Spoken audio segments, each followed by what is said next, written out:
Hello and welcome to this week's story. The story this week is called The Captain of the Storm, and today when I'm reading this story it is really windy and stormy outside. You might actually even hear the wind on this video. So I'm going to read you a story about Jesus and his disciples in a boat. The sun was going down and the air was warm and still. "Let's go across the lake," Jesus said to his friends. Jesus had been helping people all day and now he was tired. So they left the crowds at the shore and set out in a small fishing boat. Jesus climbed into the boat to take a nap. As soon as his head touched the pillow, he fell fast asleep. It was a beautiful evening. A gentle breeze rustled the sails.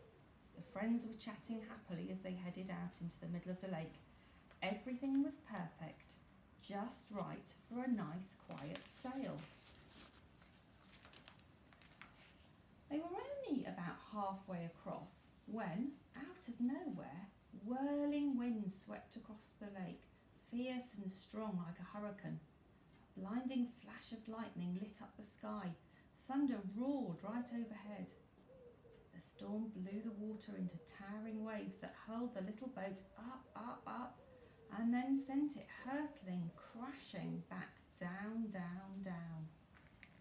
The fishing boat was blown and buffeted and tossed and turned, back and forth and up and down and left and right and round. And in the middle of the storm, Jesus was sleeping. Now Jesus' friends had been fishermen all their lives, but in all their years fishing on this lake, they had never once seen a storm like this one. No matter how hard they struggled with their ropes and sails, they couldn't control their boat. This storm was too big for them.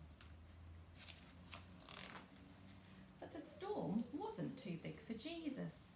"Help!" they screamed. "Wake up! Quick, Jesus!" Jesus opened his eyes. "Rescue us! Save us!" they shrieked. "Don't you care?" Of course Jesus cared, and this was the very reason he had come, to rescue them and to save them. Jesus stood up and spoke to the storm. "Hush," he said. "That's all." And the strangest thing happened. The wind and the waves recognized Jesus' voice. They'd heard it before, of course. It was the same voice that made them in the very beginning. They listened to Jesus and they did what he said.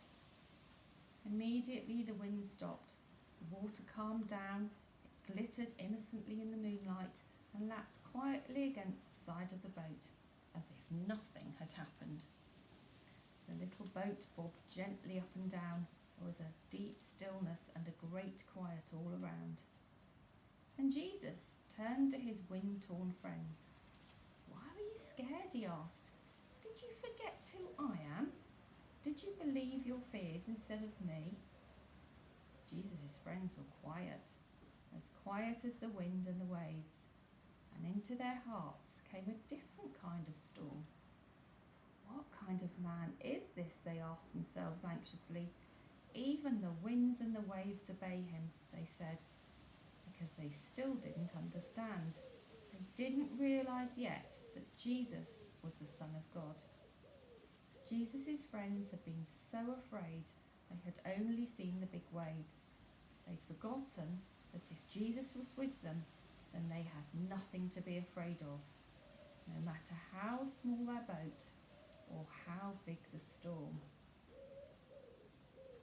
Isn't that amazing that God's with us whatever's happening in our lives? So we don't need to worry because he's with us. And when we do, well, we know he's with us too, so that's good.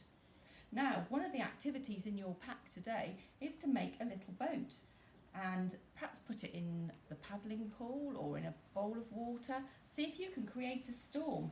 I just made a little boat here out of a container. There's Jesus fast asleep in the bottom. There's his friends, the fishermen. It's a bit of a paper sail. I'm sure you could do a better job than me. See if you can make a boat yourselves and get it to slosh around on a lake of water and then make it go really quiet. And remember that Jesus is there in all the storms that we face. So have a really good week. Enjoy the other activities in the pack as well. And next week is going to be our last story of this series. So look forward to telling you that later this week. Bye.